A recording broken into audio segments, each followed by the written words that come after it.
Assalamualaikum warahmatullahi wabarakatuh. Halo sahabat pelajar, berjumpa lagi di channel TV Pendidikan, channel kesayangan kita semua. Bagaimana kabarnya sahabat? Sehat kan? Semoga sahabat sehat selalu.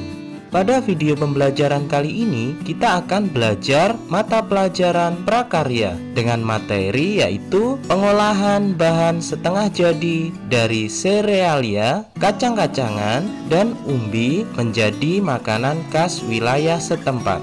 Baik, apabila sahabat sudah siap, mari kita mulai video pembelajaran ini.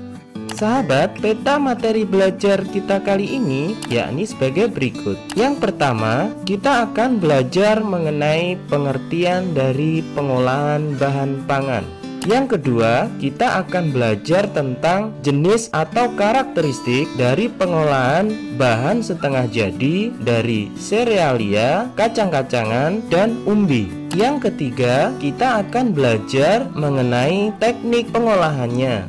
Selanjutnya, yang keempat, kita akan belajar tahapan pengolahan atau prosesnya. Namun, pada kesempatan kali ini, kita hanya belajar materi 1 dan materi yang kedua, yaitu pengertian dan jenis serta karakteristik dari pengolahan bahan setengah jadi dari serealia, kacang-kacangan, dan umbi. Untuk teknik pengolahan dan tahapan pengolahan atau proses akan kita lanjutkan pada video pembelajaran selanjutnya.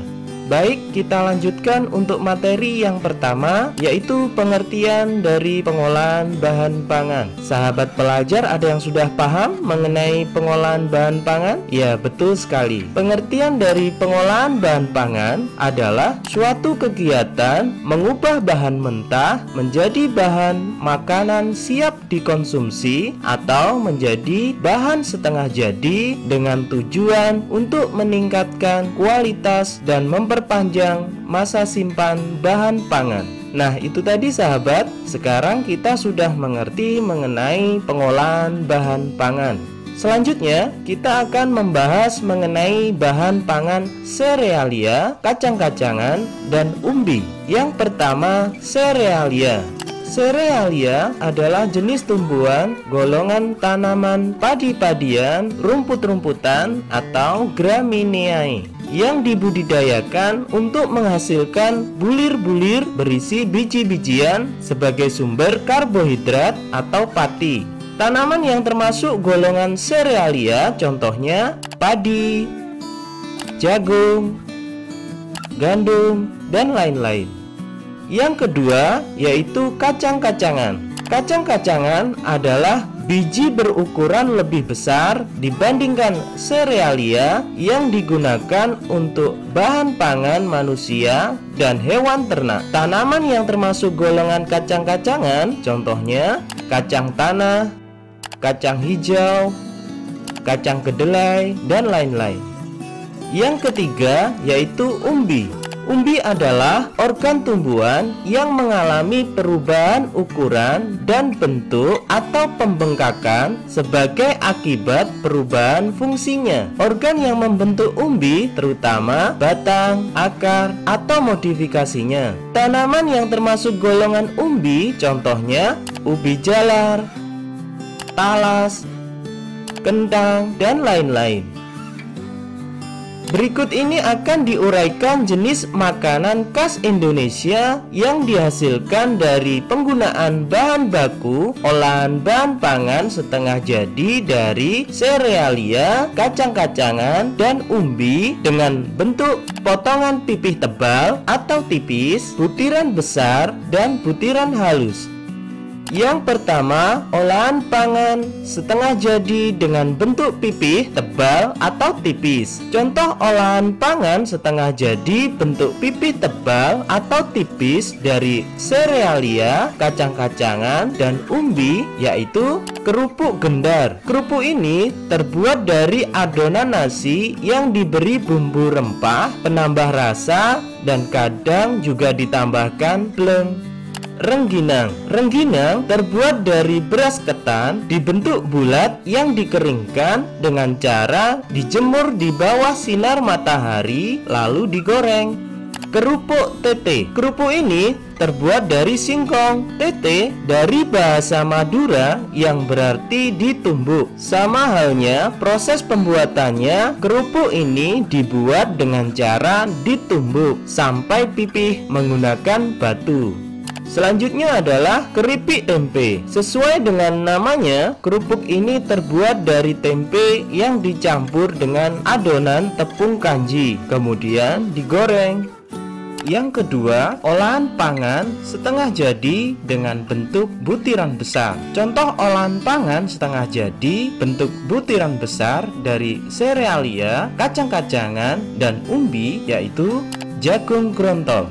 Jagung grontol merupakan camilan yang dibuat dengan cara mengukus jagung hingga jagung matang dan merekah. Kemudian kita campur jagung yang sudah matang tadi dengan kelapa parut dan sedikit garam.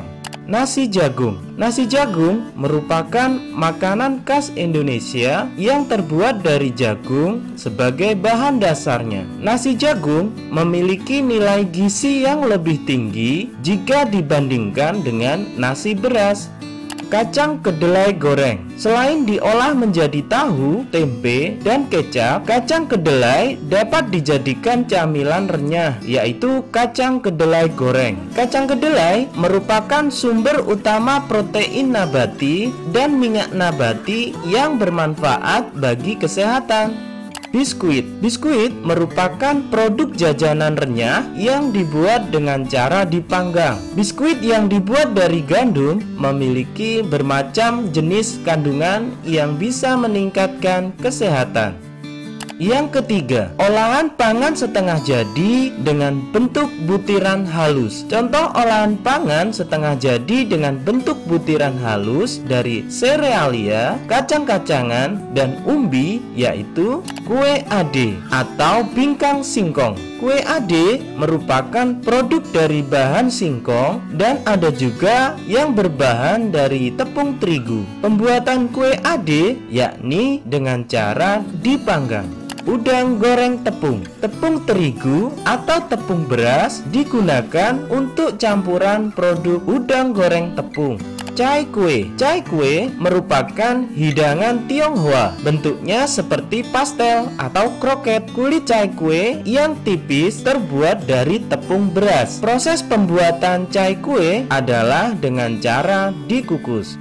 Bakpia. Bakpia merupakan makanan yang terbuat dari campuran kacang hijau dengan gula yang dibungkus dengan tepung lalu dipanggang. Nah, bagaimana sahabat? Sudah paham ya kira-kira mengenai materi kita kali ini? Apabila sahabat masih ada yang belum paham, kalian dapat memutar ulang video pembelajaran ini. Baik, sekarang saatnya kita masuk dalam penugasan. Setelah tadi kita belajar mengenai pengolahan bahan setengah jadi dari serealia, kacang-kacangan, dan umbi menjadi makanan khas wilayah setempat. Sekarang coba kalian kerjakan tugas berikut ini untuk melatih dan meningkatkan pemahaman materi. Baik, kita akhiri ya video pembelajaran kita kali ini. Apabila di antara sahabat ada yang belum jelas atau belum paham, silahkan bisa bertanya pada kolom komentar di bawah ini. Nanti akan kita jawab. Terima kasih sudah belajar bersama channel TV Pendidikan. Semoga video pembelajaran ini bermanfaat dan dapat menambah ilmu pengetahuan kita semua. Wassalamualaikum warahmatullahi wabarakatuh.